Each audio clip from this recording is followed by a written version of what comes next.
Guys நம்மளோட 5.1 mini தியேட்டர்ல ஏதாச்சும் ஒரு மூவி பார்த்து ரொம்ப நாள் ஆயிப்போச்சு. சரி இன்னைக்காச்சும் ஏதாச்சும் ஒரு மூவி பார்க்கலாம் அப்படின்ட்டு நம்மளோட எல்லா சிஸ்டத்தையும் ஆன் பண்ணி மூவி செலக்ட் பண்ணிட்டு சேர்ல தான் கைஸ் வந்து உட்காந்துருந்தேன். அது எவனுக்கு பொறுக்கலையோ தெரியல அப்படின்றது மாதிரி மூவி செலக்ட் பண்ணவே ரொம்ப நேரம் ஆச்சு. அந்த டென்ஷன்ல வந்து நான் உட்காந்துருந்தா அடுத்த பிரச்சனை ஆரம்பிச்சிருச்சு கைஸ். இப்போ என்ன பிரச்சனை பாத்தீங்கன்னா எப்போதுமே சவுண்ட்ஸ் எல்லாம் இந்த மாதிரி கேட்டதில்ல. அதாவது ஒரு டிஃபரெண்டா இருக்கு, சவுண்ட் கொஞ்சம் டிஃபரெண்டா இருக்கு. சரி எல்லா ஸ்பீக்கரும் கரெக்டா தான் ஒர்க் ஆகுதான்னு ஒவ்வொரு ஸ்பீக்கரா நானும் செக் பண்ணிட்டு வந்தா அப்பதான் தெரியுது சென்டர் ஸ்பீக்கர்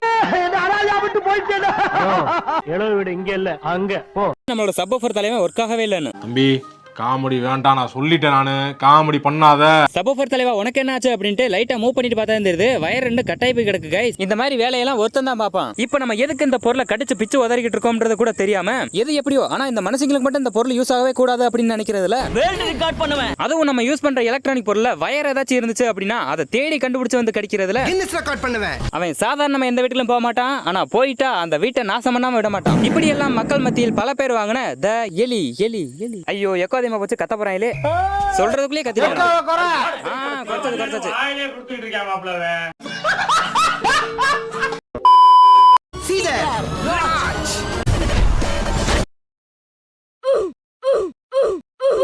எலின்ற பேர்ல முட்டி சத்த மாதிரி அடிட்டு வரான். இவன் தானா அது? சம்பவம் நானு இன்ட்ரோ மட்டும் அவனுக்கு போங்கடா அவன் அடி பண்ண சப்ப சப்பனு டக்குனு கேமரா ஒத்திக்கிட்டு வாடா சாப்பிடாம கூட உட்காந்துருக்கா இந்த பக்கம் ரைட்ல ஆமா கைஸ், இந்த சம்பவத்தை பண்ணது எலி கிடையாது. இந்த வாய் ஓர பேசுற பல்லி தான் அது. ப்ரோ இந்த சம்பவத்தை பண்ணது பல்லியா இருக்காது எலியா தான் இருக்கும் நீங்க கேப்பீங்க. இந்த வயரை எலி கடிச்சிருச்சு அப்படின்னா துண்டக்கான துணியாக்கான எப்பயோ ஓடி இருக்கும். அதே மாதிரி எந்த இடத்துலயுமே எலி வந்ததுக்கான அறிகுறிகளே இல்ல. சோ அப்பதான் கன்ஃபார்ம் பண்ணோம் இந்த வேலையை பல்லி தான் பண்ணிருக்கோம்னு.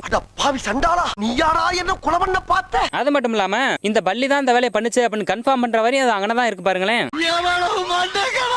இதெல்லாம் ஒரு கதை சொல்லிட்டு எங்க டைம் வேஸ்ட் பண்ணிருக்க போற முடியாது. சரி வயர் தானே ப்ரோ கிடைச்சிருக்கு, திரும்ப ஜாயின் பண்ணி அதை டேப் போட்டு ஓட்டி விட்டோம் அப்படின்னா சரியாயிரும்ல ப்ரோ அப்படின்னு கேட்பீங்க. ஆனா அங்கேயும் நம்மளுக்கு ஒரு ட்விஸ்ட் வச்சு விட்டுருச்சு. அதாவது அந்த சப்வூஃபரை ஒட்டுன மாதிரியே வயர் கடிச்சு வச்சுட்டு போயிடுச்சு இந்த பல்லி.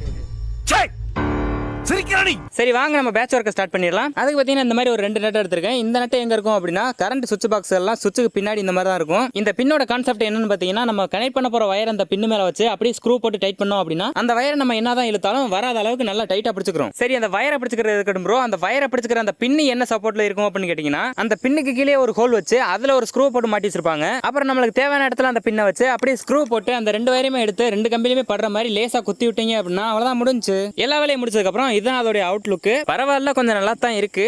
நல்லா இருக்கு. நல்லா இருக்கியா? நல்லா இருக்கு. நல்லா தானே இருக்கியா? நல்லா இருக்கு. ஓகே வாங்க நீ செக் பண்ணி பார்த்தலாம். ஆம்போட 2 வயரையும் கனெக்ட் பண்ணியாச்சு. இனி அப்படியே அவனை மேல தூக்கி வச்சிடலாம். பொறுமை பொறுமை. ஐயோ கொதிக்கிறாரு. இப்போ இதோட சவுண்ட் கேளுங்க, செம்மையா இருக்கும்.